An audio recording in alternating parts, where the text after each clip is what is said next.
I would be quick, but I just thought that I should share with you how we can work together um, in ensuring that we do build strong intra-Africa partnerships.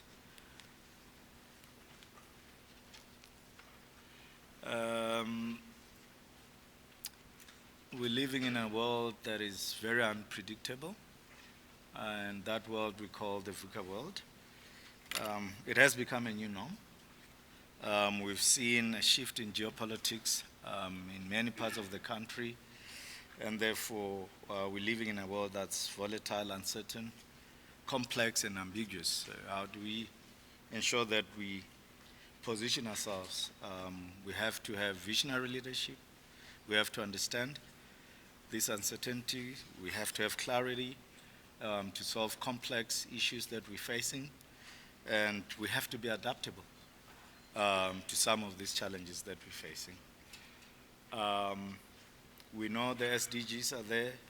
There are quite a number of SDGs that space can play a critical role, and as we continue working together, let's just ensure that we do build programs that, of course, aligns with the efforts that the SDG has, so that we can respond to those. We know that satellite imagery is critical for decision making. Can we begin to shift and work towards building operational systems that will ensure that we do support decision makers, so that we can support the planning, we can support the policies, because this world requires that we build leadership that develop policies based on intelligence, insights, and information that we can provide in a number of areas that affects us as the continent and the country. We've spoke about food security this morning. You've seen the progress that we've made. Dr. Banda, we've already started chatting on how we can expand the program in other parts of the country. We saw how they're able to look at the crop health, soil conditions, weather patterns, and so on. So Mama Maria, gave evidence of how that has improved.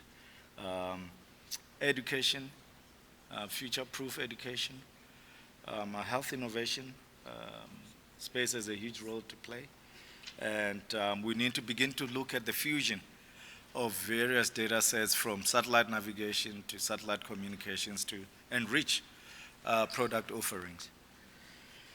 Environmental conservation, we know, life on land and life below water, that space can play a huge role in ensuring that we do develop integrated water information systems. Africa, most part of it, very dry, and therefore how do we ensure that we respond to this? Infrastructure development.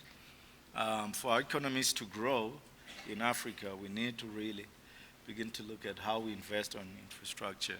But we also require infrastructure here.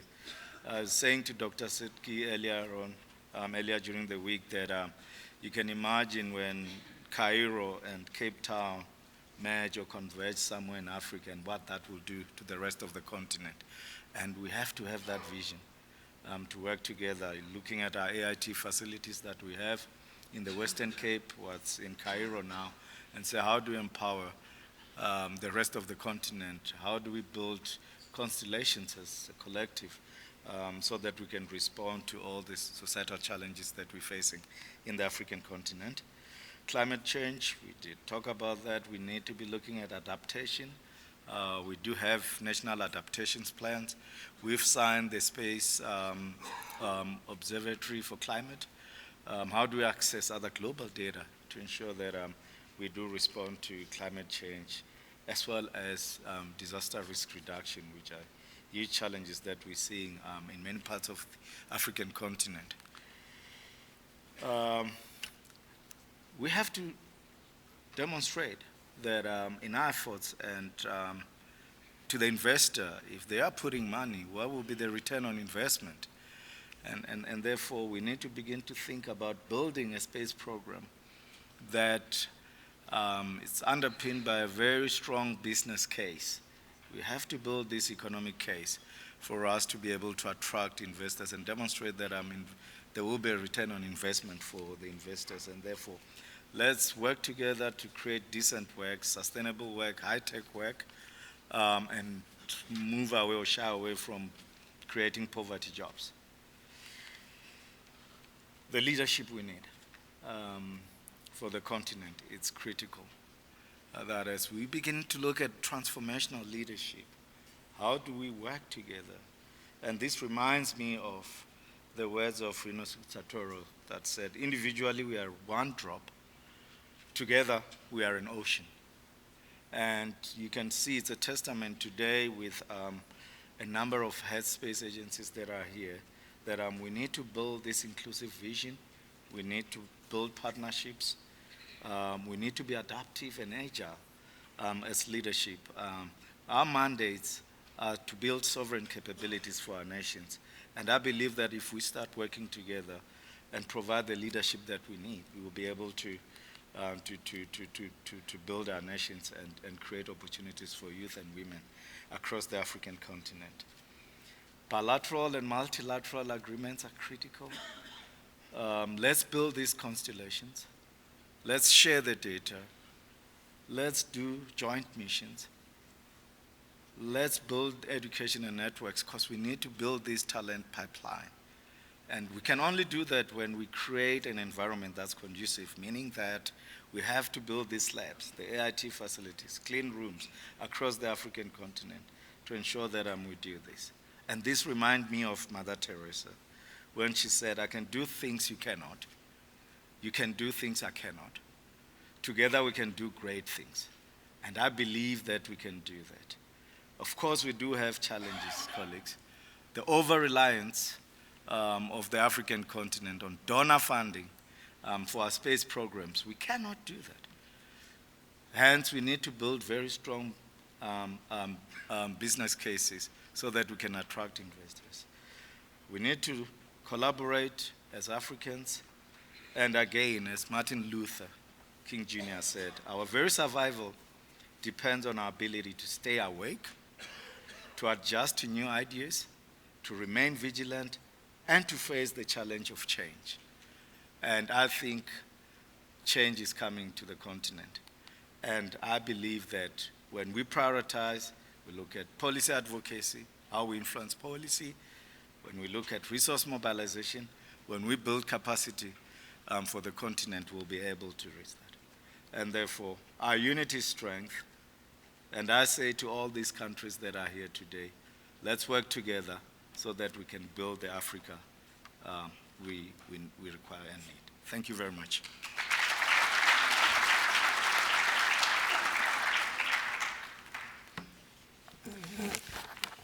Thank you so much, and Dr. Moda, what an inspiring.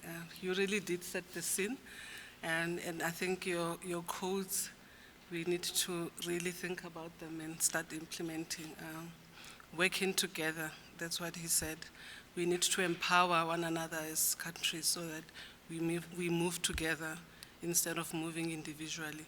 Thank you for that. Continue with the theme. We will have next Ms. Dinyiko Njongwana, who is the Deputy Director, Africa Multilateral Cooperation at the DSI. And she will share with us on shared economic and social development through strategic multilateral arrangements. Thank you.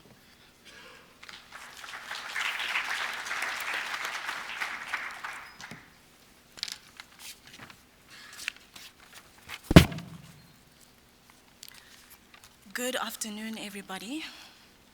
I hope you can all hear me there at the back. I'd just like to recognize some of the important people in the room. A warm welcome to our special guests as well from the continent, the heads of the African space agencies and the African space institutions that are here with us today. And obviously, Mr. Humbulani Mudau, the Chief Executive Officer of the South African National Space Agency, and DDG Boneni Moafe. And just a warm welcome as well to everyone else. You are all recognized, all protocol observed. I'm part of the Africa Multilateral Cooperation Directorate at the Department of Science and Innovation, and I'm responsible for our engagements with multilateral institutions in the continent. So this includes the African Union and also the AU Development Agency, outer NEPAD.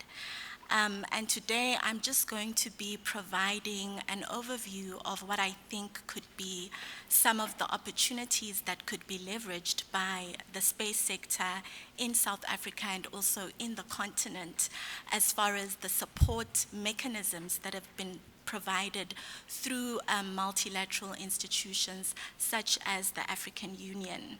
And I'd like to premise my intervention this afternoon by highlighting a statement which may be considered a little bit controversial, but I think is potentially useful in shaping how we should think about groundbreaking partnerships that will enable South Africa and other African countries to derive the transformative impact of space. And this statement is that space is congested, contested, and competitive physical domain of growing strategic importance. I'm going to repeat that. Space is a congested, contested, and competitive physical domain of growing strategic importance. Space is congested. What does that mean? If you've been watching the news over the past couple of days, you may have picked up on the reports of a meteorite or a space object that kind of came into the South African atmosphere just off the just off the coast of Cape St. Francis Bay in the Eastern Cape. And initially, some of the speculations were that that object could have been the result of space debris. And it could have been the result of some sort of debris that maybe came into contact with the satellite. And I thought this was quite interesting because actually some 11,000 satellites ranging from the size of a desktop computer to a school bus currently reside in low Earth orbit.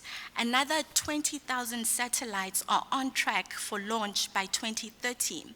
Adding to this orbital clutter is an estimated 170 million pieces of space debris floating around, which risk colliding with satellites and taking them offline at any time. And you can only imagine what the implications, obviously, of that would be. So space is congested, and then space is contested. The fact that space is contested is not new. I think it was Dr. Maserumula from the CSIR who mentioned the outer space race, which started back in the 1950s. And this outer space race continues today, with both governments and the private sector companies wanting to leverage space for both economic and military expansion. And here we need to ask ourselves, with regards to space being a contested space, where South Africa is and where Africa features in this. Space is competitive. According to the World Economic Forum, by 2035, the global space economy is set to reach 1.8 trillion US dollars. And this is up from 630 billion US dollars in 2023, which was just last year, and averaging a growth rate of 9% per annum. And this 9% is actually just above the global growth rate of the global GDP, which I think is quite interesting. And space-based and/or enabled technologies such as communications, positioning, navigation and timing, and Earth observation services are expected to be the key drivers of this growth. Again, I ask, where is South Africa? Where is the rest of the continent? And how do we feature in this? And then lastly, spaces of growing strategic importance. Although the average individual rarely directly interacts with space, almost all aspects of modern economies connect to space. I think everyone here in this room this afternoon understands this and is fully aware of this. And as space becomes more integrated into the daily lives of citizens, the impact of space activities on economies and society is growing stronger and reaching further. Defense sector, businesses that pursue emerging opportunities within the space economy may gain a first mover advantage. And I think it was Umama from Bronco Spray who was able to illustrate this quite practically. So, in terms of multilateral arrangements, what are the implications and what does this actually mean? So, I think the first aspect is that we also need to be aware of some of the threats that currently exist globally, and I think Mr. Mudau made kind of alluded to this. And I specifically want to make reference to two such threats, one being climate change, and how Africa is the hardest hit by climate change, and secondly, also the growing incidence of armed conflicts in Africa.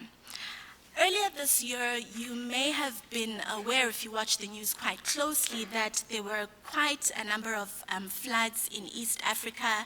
This included Kenya and also Tanzania. Those floods led to a lot of infrastructure damage, but also people were displaced as a result of the flooding. Human settlements were also affected as a result of the flooding in those countries. And just this month here in South Africa, in the Western Cape province, we also had floods which basically did exactly the same issue. Infrastructure was damaged as a result of 3 dams that kind of caved in, and again, people on the ground were displaced and found themselves without housing. In addition to that, just in terms of armed conflicts, an additional 3.2 million Africans have been displaced due to armed conflict over the past year in Africa. This represents a 13% increase and continues an upward trend observed since 2011. So we are seeing an increased incidence of armed conflicts in Africa. It's not going down, it's actually going up. And for perspective, 40 million forcibly displaced people is more than the population of Angola, Ghana, and Morocco. And one of the greatest concerns is that these conflicts are challenging to monitor, and they are also challenging to track, just in terms of their impact on the ground. And so in the instance of both of these threats, which I've highlighted, climate change, armed conflicts, space offers a multiplicity of solutions, applications, and services right across the innovation value chain. And the African Space Policy and Strategy, which responds to the African Union Science, Technology, and Innovation Strategy, as well as Agenda 2063, gives us an impetus through which this can be achieved. Something that we must, I think, commend the African Union for is actually the adoption of the African Space Policy and Strategy, which we, as the Department of Science and Innovation, together with other countries from the continent, were quite instrumental in developing. And I think the strategy is very forward-looking. It provides us with a very strong foundation of the kind of multilateral partnerships that we can build, the kind of cross-border bilateral partnerships that we can build in making sure that we leverage the opportunities that exist just from a space perspective. So, what can South Africa and other African governments and their space agencies do to leverage multilateral arrangements as far as space is concerned? Well, on the climate change and armed conflicts side, we see that there are multiple crises, as I've mentioned: damage to infrastructure, natural disasters, disease outbreaks, displacement of people, new and often informal human settlements, and migration. All of these factors can be monitored and modeled through space applications for various uses. African governments and African space agencies should consider developing a data sharing policy that ensures affordable and equitable access to spatial data and information. And we have the capabilities to do that on the continent. But I think, as Mr. Mudau also mentioned, we tend to rely a lot on some of our foreign partners beyond Africa's borders. And all of this requires as well, I must mention, the development of infrastructure that can collect and process this data in ways which are relevant to the needs of end users, specifically within the African context. And we are speaking, and this should be the case whether we are speaking about technocrats that are sitting in government buildings, whether we are speaking about disaster management officers in municipalities, or even the e-health or agricultural SMME. And some of this infrastructure is there, as I've mentioned, and it exists right here in South Africa. It exists in the likes of Mauritius. It exists in Egypt. So how can we pull all of these efforts together and what already exists to actually create groundbreaking partnerships that can ensure that what we have access to in terms of data infrastructure actually works for us, and it actually works for our context and our needs. Lastly, we cannot speak about Africa's socio-economic development without speaking about industrialization. And therefore, I'd like to also echo the words of one of our space sector leaders in South Africa, who mentioned that maybe there's a need for us as African governments, African space agencies, maybe we need to move away from our positioning of the space sector as a science endeavor and move towards space as an industrial endeavor. And I think this is important, and it's something that we need to unpack. And in addition to that, we need to unpack the value proposition from an economic development perspective of industrial scale, local manufacturing of space technologies and services. And in addition to this, we need to facilitate and promote the integration of the space sector with other sectors, including energy, public health, the environment, climate change, the management of resources, as well as information and communication technology. And I think here, another multilateral instrument which exists, which is very important, is the African Free Trade Continental Area.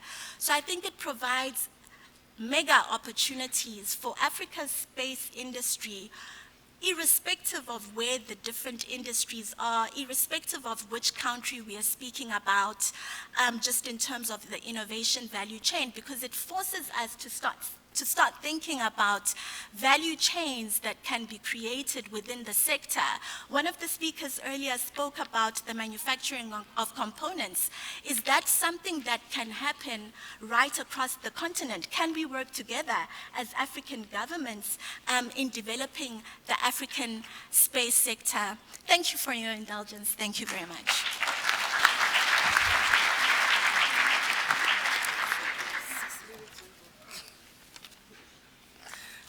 Thank you, Ms. Njongwana, for sharing with us those facts and also highlighting some of the policies and strategies that we have as a continent that we can leverage on for those African partnerships.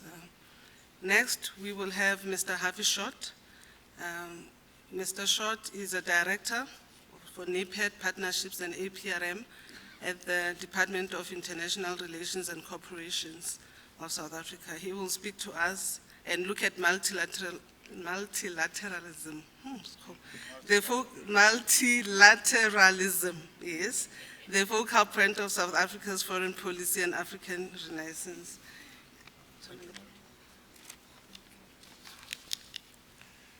Thank you very much, Madam Moderator.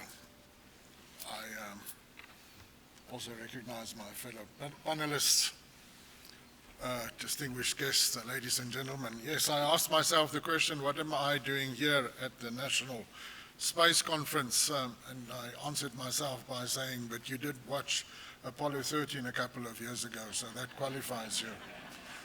So I belong to the Department of International Relations and Cooperation, where we do, in our global governance branch, we do have a space desk, and one of my colleagues, maybe if he can just stand up, is from that desk. So they look at space from a global governance point of view. However, I'm not of that unit. I am from the Africa Union Business Unit, where my portfolio is NEPAD, the outer NEPAD, Africa Union Development Agency, and also the partnerships. We look at the AU partnerships with, for example, China, FOCAC, which was referred to by Dan du Toit earlier today. Last week we had the TCAT Ministerial, this is the Japan-Africa. In about 2 months' time we'll have Russia-Africa, we'll have Turkey-Africa, we'll have India-Africa. Next year, beginning, we have EU-Africa, we have US-Africa. There are about 14 of these partnerships, so that's my responsibility. So I'm a little bit out of depth, and I'll be using my prepared speech. I apologize, I have a slight issue with sight, so, and the lighting here is very bad. So the African continent prioritizes sustainable development, which forms the essence of my presentation on the international aspects of our interest and our involvement in space and in space-related activities. The premise that I wish to emphasize is that space-based products and services have a critical role to play in meeting national and continental priorities, and as underpinned, thank you very much, that's of great assistance. In Genesis 1 verse, I think it's verse 3, said,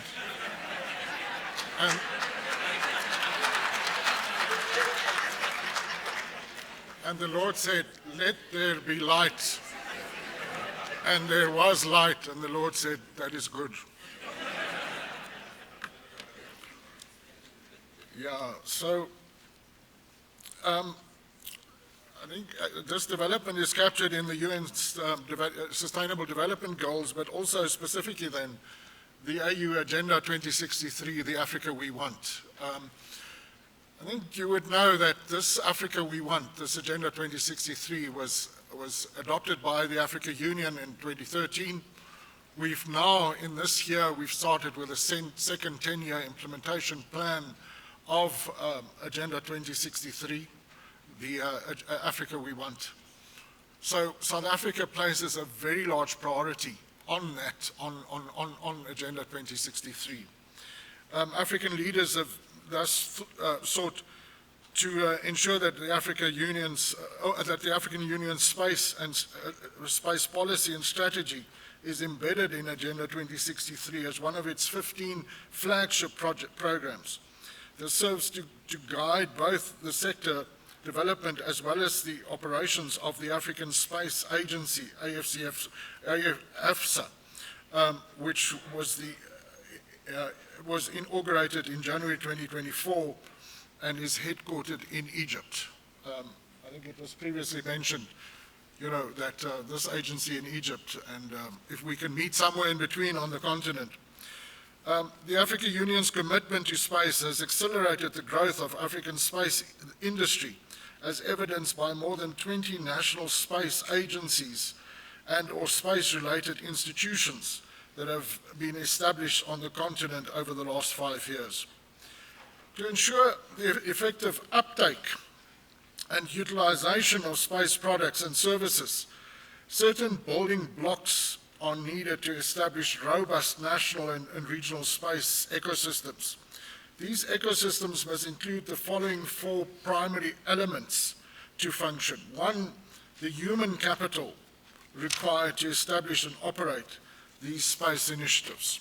2, a significant industry base to capitalize on the commercial aspects of the space sector. 3, the requisite infrastructure needed to support the space value chain. And 4, international cooperation to ensure the knowledge transfer and dissemination. So the applicants and problem-solving innovations provided by space products and services are endless. However, in order to take advantage of this, Africa needs very strong governance. I think you refer to it as leadership. Very strong governance and institutional architecture. The Africa Space Policy and the strategy documents both provide a framework for the continent's space priorities. The former highlights Africa's goals and priorities, and the latter details the programmatic elements for implementation. The golden thread in both documents is Africa's desire to enhance space capabilities. It should be noted that there are many institutions leading efforts to build space capacity and skills on the African continent, i.e. the International Space University in France, which offers programs that provide a holistic overview of the complex global space sector, and the African Space Leadership Institute that was established in order to develop capacity in space policy, law and strategy. Coming back to the partnerships that we deal with, a series of international interagency and industrial partnerships took effect in 2023 to bolster local capacity and capability. Examples include, Don de Tooy referred to him and his minister joining the president of South Africa this weekend in China for the 2024 China, it is called the FOCAC, the Forum for China-Africa Cooperation, which is a state visit, a number of ministers going and looking at China-South Africa cooperation, but then finishes as this Forum for China-Africa Cooperation, where there will be 53 heads of state from Africa looking at inter alia, the Chinese global development initiative, and with a specific sector on space. There is also the Russia employing the BRICS consortium as a means of involving partners in joint scientific research. The Egyptian Space Agency rallying the support of Azerbaijan and China to augment its satellite systems and manufacturing, assembly and testing facilities. The AU-EU Space Dialogue, which further solidified the EU as a development partner for the continent in the area of space cooperation. At the same time, the USA also constitutes to explore avenues for engaging with Africa, first during the US-Africa Space Partnership Roundtable, which was a precursor to the US-Africa Space Forum hosted in Washington in December 2022. More recently, the participants from both regions met in the International Astronautical Congress 2023 that was held in Baku in Azerbaijan for the US-Africa Commercial Space Stakeholders Meeting. There's obviously mutual respect. There's a willingness to forge a pathway to meaningful cooperation between them. I think also an example, and I'm surprised that it hasn't been mentioned today, is the SKA, where South Africa, for the South African component, has a very close collaboration with at least 18 countries on the continent in terms of that project. So, Madam Moderator, Africa's growing space ambitions and untapped potential mark an unprecedented opportunity to consider how space activities can be leveraged to achieve the common good. With the right approach, right commitment and the right investment, Africa can rapidly change the fate of its citizens by effectively using space science and technology to support and drive its development agenda.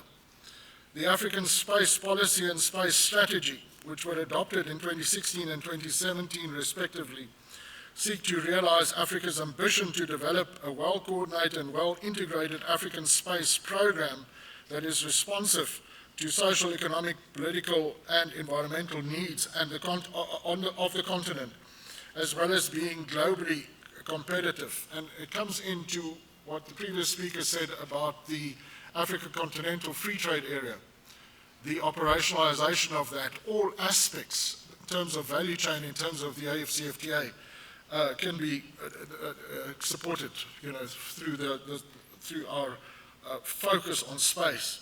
South Africa is committed to international cooperation for mutually beneficial and peaceful uses of outer space. We are also of the firm belief that countries should not be discriminated from implementing their respective development strategies. Accordingly, the national space policy in South Africa focuses on harnessing the space technologies and applications, among others, towards contributing to South Africa's economic growth and social development. I want to conclude. In the coming years, it's hoped that South Africa's space sector will have established world-class satellite assembly, integration, and testing facilities, developed a suite of sensors for Earth observation, and launched a series of low Earth orbit satellites. Given that it's 25 years since we've done the first one, while developing indigenous technology and capabilities, the program will further enable the acquisition of high-resolution data, including synthetic aperture radar data, to ensure availability of data to support data-driven decision-making. It's expected that South Africa's international cooperation with the major and emerging space-faring nations will continue to increase. Madam Moderator, I wish to end there. Thank you.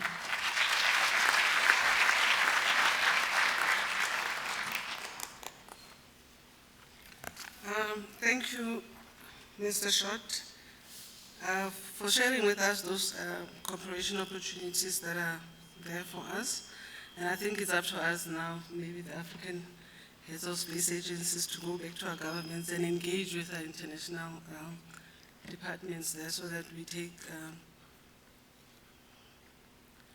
we use these opportunities. He said also, with the right approach and commitments, we can change and respond to these societal challenges that we have. Lastly, we will have Dr. Mboneni Mufe, who's the DDG at the DSI for Socioeconomic Innovation Partnership. He is also the GEO Group on Earth Observations co-chair and our Africa Caucus chair for GEO. He will speak about leveraging global and regional partnerships for collaboration in space science and innovation. Thank you.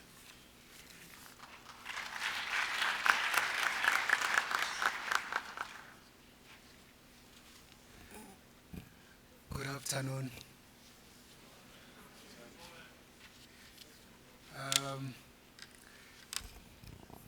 Standing here, I can actually see who's angry and who's smiling, so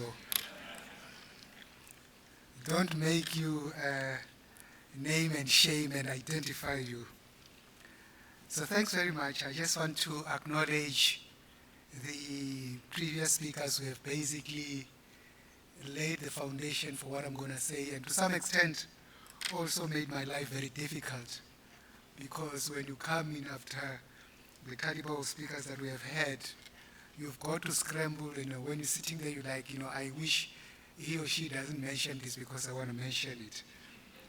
So you've made my life very difficult, all of you. But the little that I probably still have that I can share with you, I do think that there is a lot that we need to still achieve as a continent, riding on the back of space science and technology. And we've got a couple of things going in our favor. Some years back, you would stand up and be talking about Africa and science, and there wasn't even a single country in the continent that had a Ministry of Science and Technology. But today we can stand and say almost every country, would have a Ministry of Science and Technology or the variant thereof, which simply means that there is an acknowledgement at government level that we cannot do without science and technology. Now, what excites me the most is that we have gone a step further.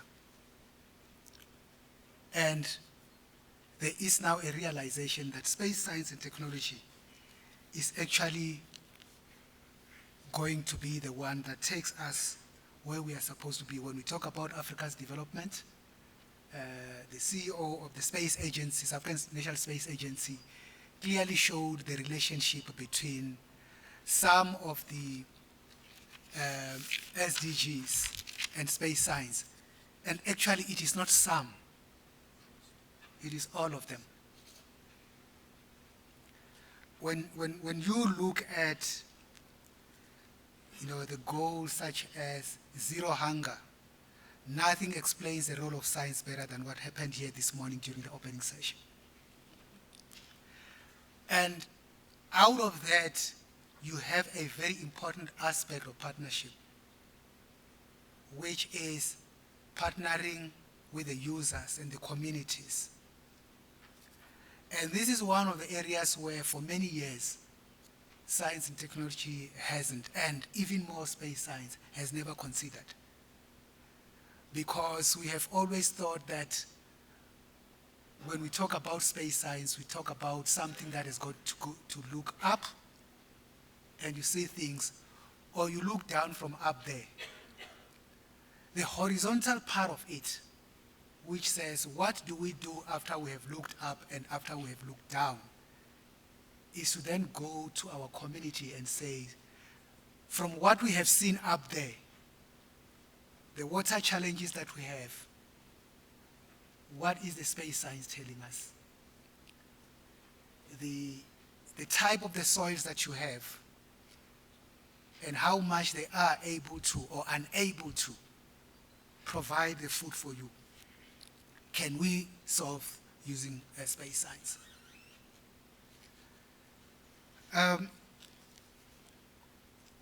We can easily, as a continent, avoid this whole tag of still talking about hunger, about the impact of climate change to the extent that we experience it if we are collaborating on matters of space science and technology.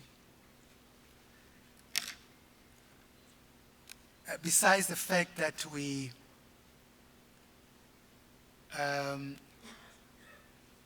grow all the coffee, the cocoa and everything, and we send it abroad and we buy it again. Except that when we buy it for more than we have sold it for. The fact that the world is now looking at green energy technologies,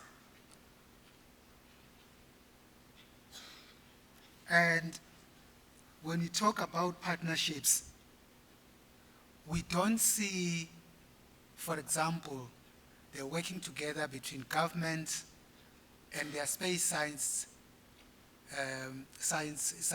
and the private sector in the continent working together to say, what does it mean when we talk about green energy? There is no green energy solutions without Africa. Just go and look at the minerals that are used, whether it is in the energy storage, and every single one of them, you'll find them here.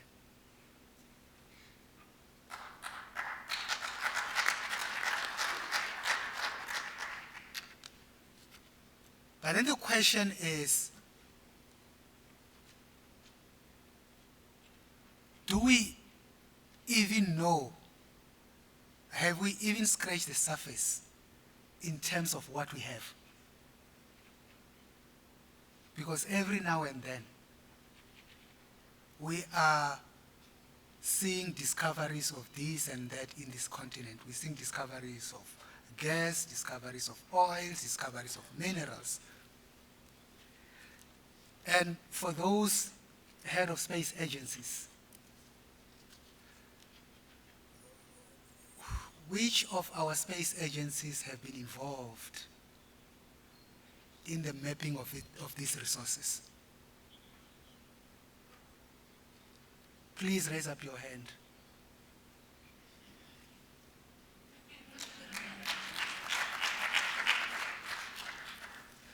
And the reason why I'm asking this question is that,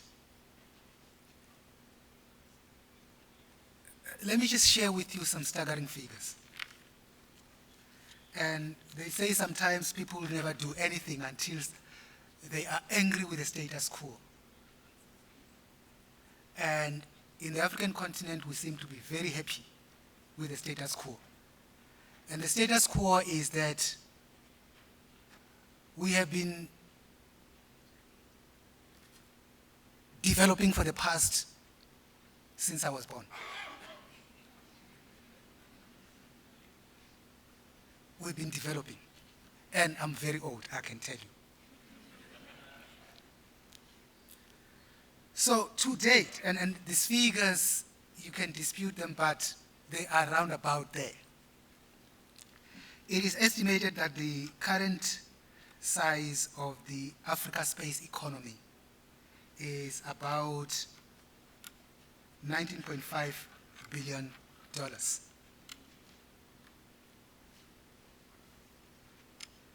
Now, if you are a South African and you're talking about rands, I'll just get dizzy. And there's some breakdown, and I didn't go through all of it. And when we talk about, for example, global navigation and related services, $11.7 billion. Satellite television, and every one of us here interact with that service on a daily basis. $5.6 billion. Satellite manufacturing, $230 million. Remote sensing, about 170 thereabout million dollars. Ground segment, about 40 thereabout million dollars.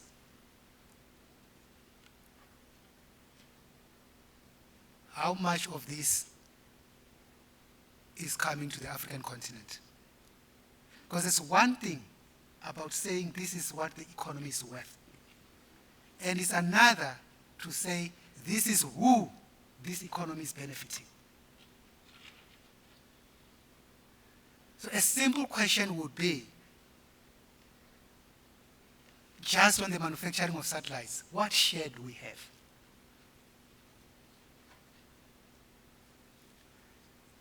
And some of these things, we will never achieve them because we are not working together.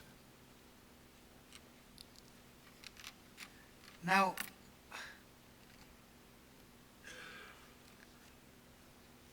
and this not working together is not only like between countries. It's not about South Africa and Uganda or Zimbabwe and Botswana. In most cases, it's even about South Africa and South Africa. And in most cases, it is not even about South African private sector and South African government. It's about South African government and South African government. And I'm quite pleased that we've got a lot of colleagues here from various other government departments. And if we've got any dream of coordinating an African space economy, there is no way that we're going to do what we're supposed to do divided. It's not going to happen. We can dream and we can pat each other on the backs, and we can come here next year again and we say, oh, by the way, last year we agreed that we're going to meet. Let's meet. And the way we say it these days, say, let's have coffee. And that coffee never happens. So these partnerships will never happen until such time that we are angry with the way we're doing things and we decide to change. Professor C.S. Mostert did a presentation here which shows how the South African space sector has actually evolved over the years. Exciting stuff. And I want to say, even here in South Africa, we haven't even done a fraction of what the potential of the space sector is because of the reasons that I've said. Now let's come to where we really need to partner. Firstly, we need to partner in research and development. We need to invest in research and technology development. And that is where the partnership is going to need to be. On the bilateral and multilateral partnerships that have been mentioned here, what stops us from saying we are starting, and it can only just be the head of space agencies that are here, to say we're going to start a space cooperation program. We're going to do research. We're going to do technology innovation. We're going to start to move towards manufacturing. Now, how much does a satellite cost? African continent. Are we saying that this thing costs so much that the countries represented here can't even manufacture one Earth observation satellite? One.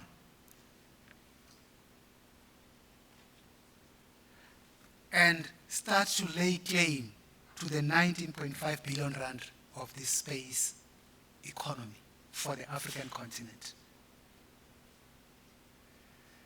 So that at least even when we do our own planning and policy development, our colleagues from Malawi, you are able to monitor the fish stock in Lake Malawi. My own countrymen, you are able to have a full view of the 3-kilometer coastline and the depth of it going up to the Antarctica, without going and beg and saying, oh, we got flooding in KZN. Can we really trigger some of those multilateral agreement stuff? So just give us the imagery, you know. And this kind of partnership is really what is going to help us to build that. Now,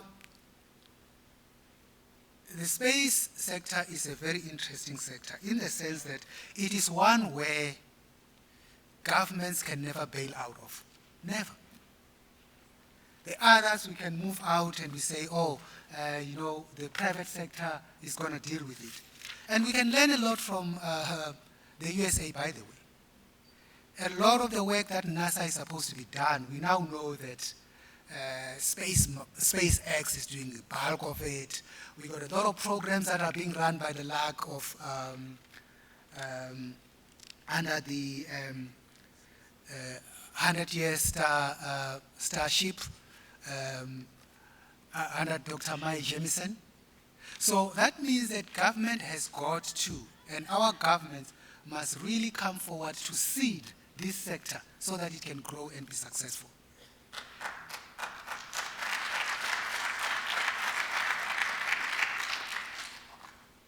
We can then have the private sector that feeds, and when the private sector feeds from this, it's not just those companies that benefit. It is Umama here who was talking.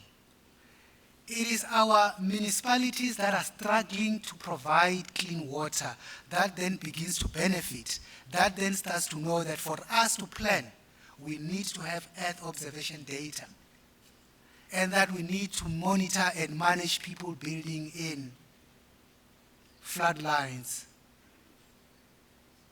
and also in areas that are ecologically sensitive, including wetlands.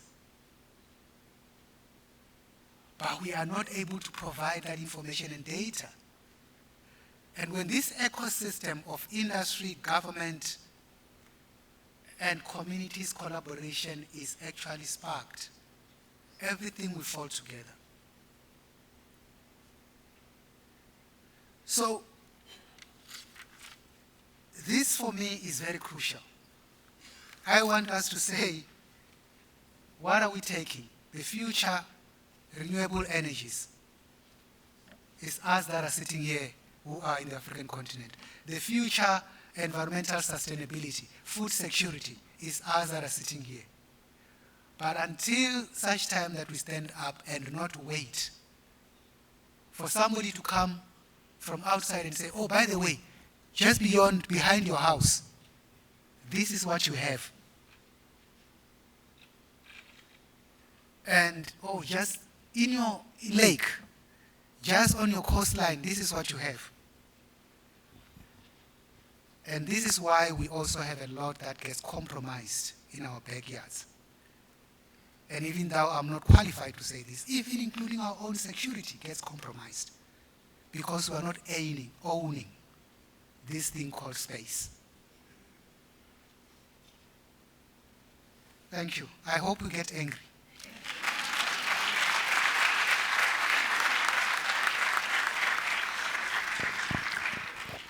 Thank you so much, DZG. I don't think there's anything more that I can say after that talk. I think you closed it well.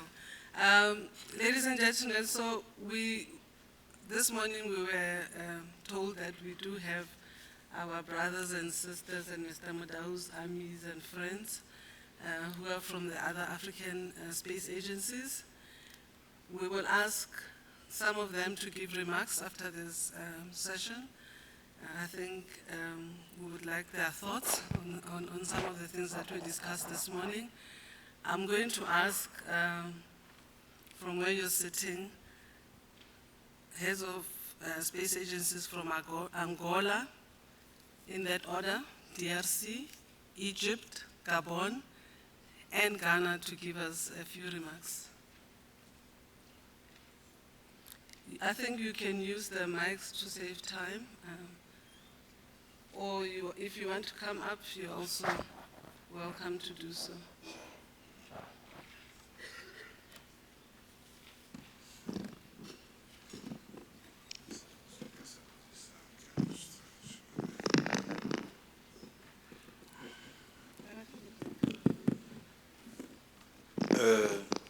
Good morning, everybody.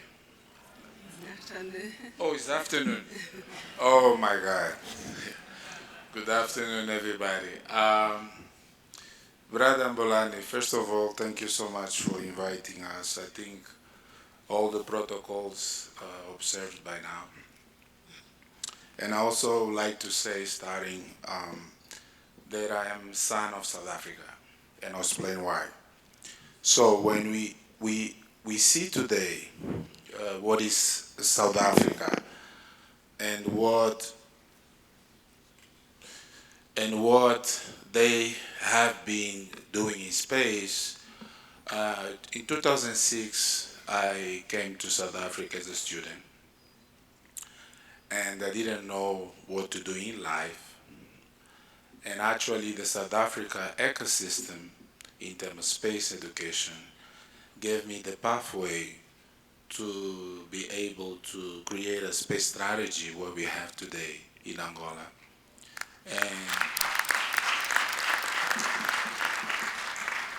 And make Angola to be one of the top 10 largest space programs today.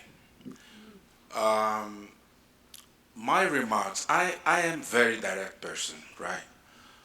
We have been discussing since morning a lot of politics, right? And today, if we pay attention, the values that we as Africa needs to hold it goes even lower than what we've been discussing, starting with discipline, right? If you're not disciplined, doesn't matter how much budget you have and how smart you are, you won't get there. This is my first remark.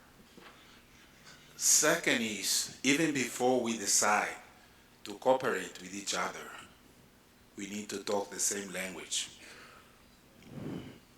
We don't talk the same language. What do I mean by that? I have experience in talking with a lot of countries who are doing space or leading space worldwide. And the challenge that I get all the time is understanding what is banana in space instead of orange.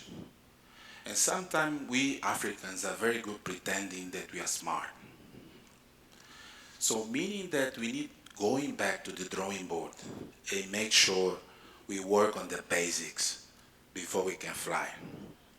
This was tough lessons learned, right? When I was appointed DG of Space Agency, I thought putting a satellite in orbit was me, myself, be fancy, right? And that's it. It's much harder than that. So if we see today how we're spending money in the continent, Africa is the least connected continent in the world. Only 36% Africans are using internet. 36% out of 1.4 billion Africans.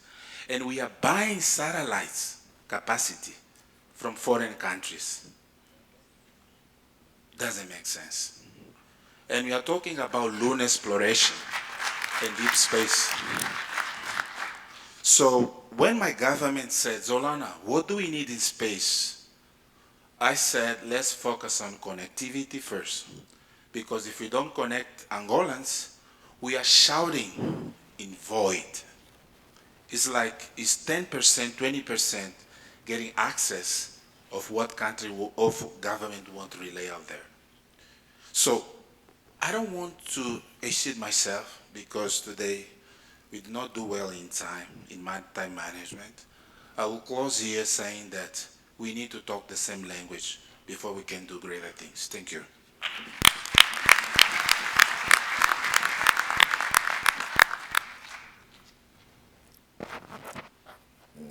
Jersey?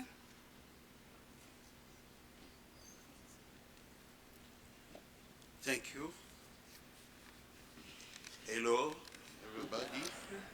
Bonjour. Bonjour. Okay.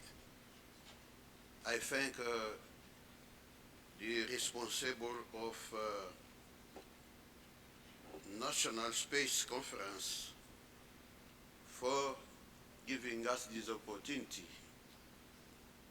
First, I beg your pardon because my English is bad, but I have to say something. I much appreciate this organization because in spatial domain, Africa must work together for space sustainability. As you know, my country, DR Congo,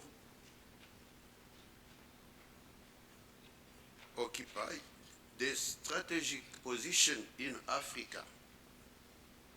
So, this organization with master move and become African space event each year because at first time it was a national organization. Now we have invited some African countries to come participate. So we must work and help Africa to go on.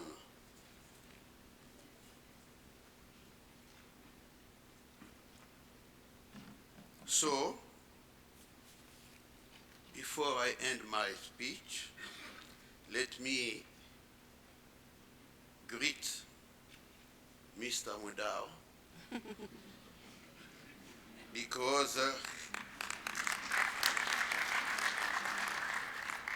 he helped us to come here and to work together. Since last year, we signed the MOU with SANSA, and it's a new orientation for Africa and for the RC. Thank you a lot.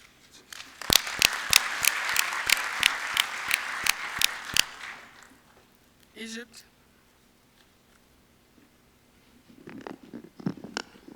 Good afternoon. I'm Sharif Sidki. I'm the CEO of the Egyptian Space Agency, and I would like to thank Mr. Madou for the invitation.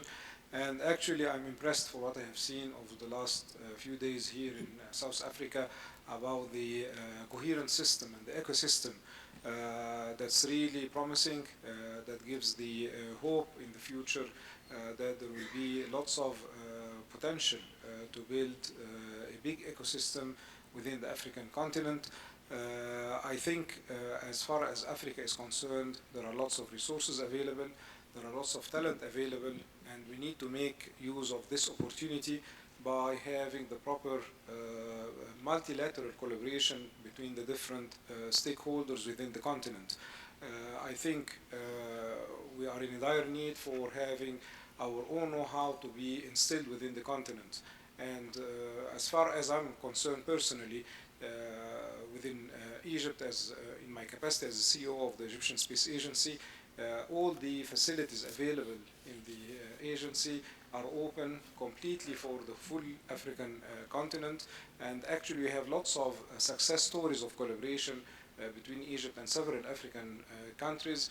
And actually we need to expand this to the whole continent. And as has been mentioned by Mr. CEO of the South African Space Agency, if all the countries will join forces starting from the north to the south, I think we can have a very big impact. Everything is there. I don't think we miss anything. The resources are there, just the will that all of us have to work together, because no one will be able to do it alone. And as I mentioned, we are all open for that. All our resources are available. We have our resources in space, the satellites available. We can avail the data to whoever need the data for all the sustainable development goals of their countries. The technology that we have, we are open to share the technology and to grow and to learn from your experiences, especially what we have seen over the last days in South Africa, and how you started to do very reliable industries that's globally recognized and globally installed in several space flights. So I would like to thank you again, and I think we have a very bright future ahead, and we can work all together towards that future. Thank you very much.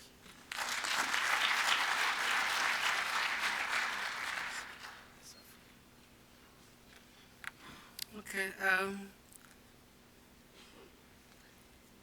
Mr. Madawa has asked me to say something, but I didn't quite hear him.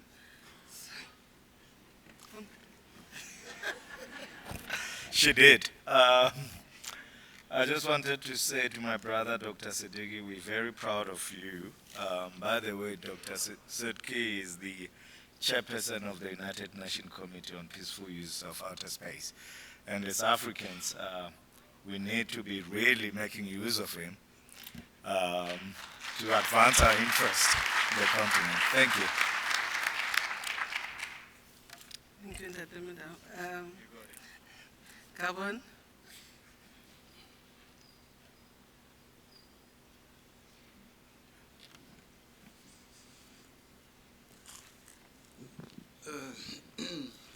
Good afternoon, everyone.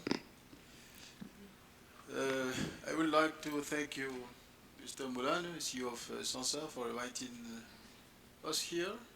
It's my first time with my team. We met several years ago in Libreville, my friend, and we talked about space. And you told me before go forward, you must thinking before the need of your countries. But we done, and we have now a strong document of the space policy in Gabon. Also, we deal with SANSA in many of meetings, in GMS before, and African leaders partnership. And I think cooperation and collaboration is very important because alone is not, it's difficult to go forward. And I want to tell to the old actors in space, SANSA and Egypt, and also Nigeria, to help the new actors. This is important because all the meeting we learn, infrastructure is available, data is available, but nothing happened. After this meeting, we go back and another meeting we thought of many things. Please help the new actors, and we have a strong MOU with SANSA, and I think after this meeting we go forward to make it very operational. Again, thank you, and see you the next week. Thank you. And lastly, Ghana.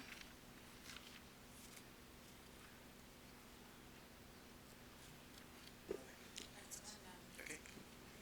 So good afternoon, distinguished ladies and gentlemen. Thank all protocols observed. I'm very honored to be here to be part of this celebration. I'll say undoubtedly we all can't deny the importance of space science, especially to the socio-economic development of every country. And today what happened in the open section at least sends a signal that the results of the science that we do should relate to the people. And that is how we can get the people to buy in. I will commend the South African Space Agency and also the space sector for taking the leadership role in Africa. I would say a lot has been achieved by the team, and some of us, it inspires us to do more. And most of the times it's good to have big brother actually in the family. Somebody that you look up to and somebody that can inspire you to do more. And I'll say big thank you to them.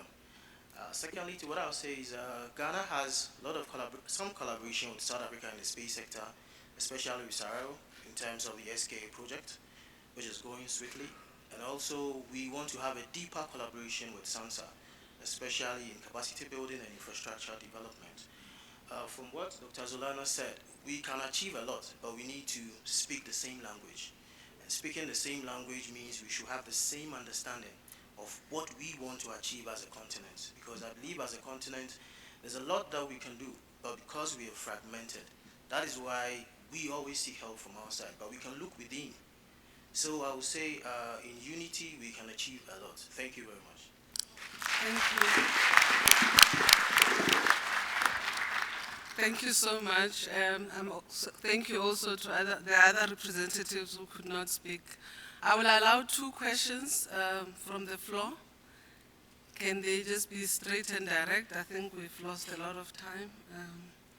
So if you can have 2 questions or comments to our panelists. I don't have my glasses on, so I'm struggling to see. Okay, Kenya. Charles from the Kenyan Space Agency. I saw a hand there after Charles. Again, thank you. My name is Charles Mongi from the Kenya Space Agency. I also take this opportunity to send my greetings from the Director General, Brigadier Hilary Kipkosgei, who was not able to join us, but I represent him in this capacity, and I'm also using this opportunity to share our thoughts. I guess the question that we need to ask ourselves, and potentially also to South Africa, and it's no of a comment, is that we cannot, or we would not want you to fail as a sector, because that has a huge implications for the whole continent of Africa. If you don't get it right, you also deny us an opportunity to get it right.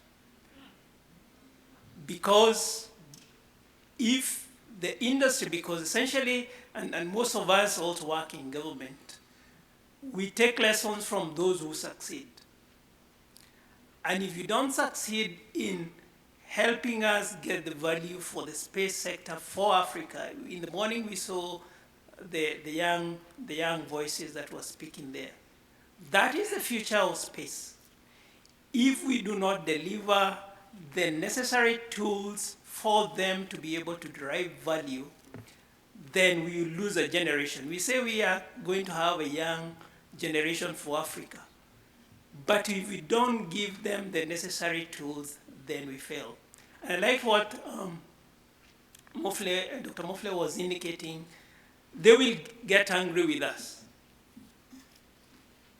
And I think they need to get angry with us if we do not get that value for them. And we can get that value because it is there for us to be able to do that. And then the question that begs for all of us from the agencies is how then do we work together? There was a mention of the African Resource Management Constellation. Why can't we do it? Why can't we have a constellation for Africa? Why can't we develop the data platforms that was mentioned that we would then be able to derive value? Because data is data until when you get to process it, to get insight, then we'll not go anywhere. Thank you.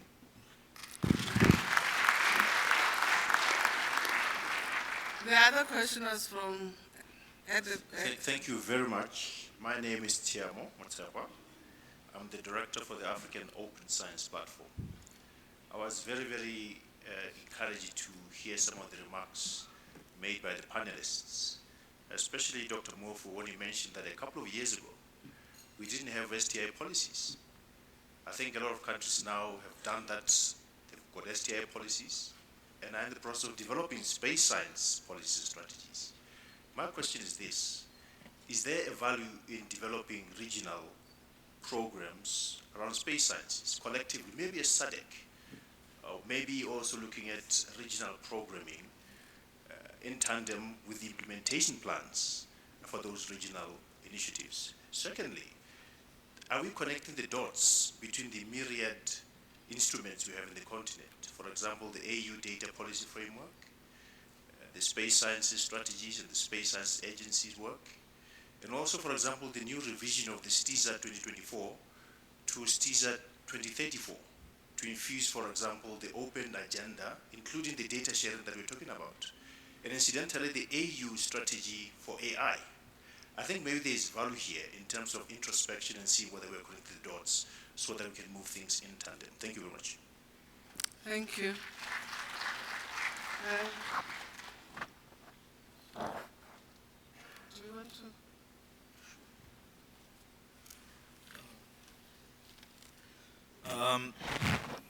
Thank you, brother. And thank you very much for the point that you've made. There's only one way that we will succeed as Africa or as Africans. And Dr. Mope did put it very well. Said we're going to have to invest. And I said earlier on that for us to attract investment, we have to have a very strong business case or economic case. But space, it's a sovereign and a strategic capability. So it becomes very critical for government or those that are in power to understand that.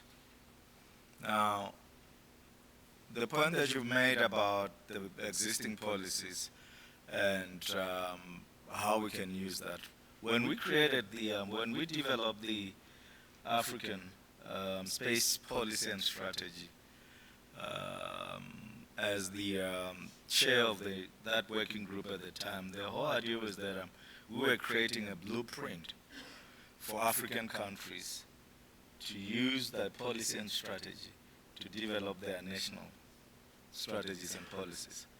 We would not have a Pan-African space program if we don't have strong national space agencies. That is very critical. And therefore it means that we have to build human capital, and we have to invest on research, development, and innovation. So we do believe that once you have very strong national space agencies, we can begin to look at building regional space programs. And from there, those regional space programs can contribute to the Pan-African Space Program. That's the only way that we can do this. We do have ambitions to build a SADC regional space program, because we believe that as SADC we can then contribute to the Pan-African Space Program, and we hope that that can be done in all the regions of the continent. Thank you. Thank you so much for that response, Ademodal. Thank you to the panelists. Thank you to the audience, and thank you to you for sitting it through up until now. Just a few logistical notes, messages from the organizing committee. Lunch will be served at the deck. And it's now 7 minutes to 2. If we can come back, let's say 10 to 3. So that we continue with the program. We're a bit behind schedule. And we've also been asked to go back to grab our bags, those who registered just outside, close to the reception. Our conference bags are there, so we can do that. Is it fine? 10 to 3 is okay. Okay, thank you. Enjoy your lunch. And sorry, I was asked by the organizing committee that I mustn't forget. I think this morning we forgot to wish all the women a happy month, Women's Month. Thank you.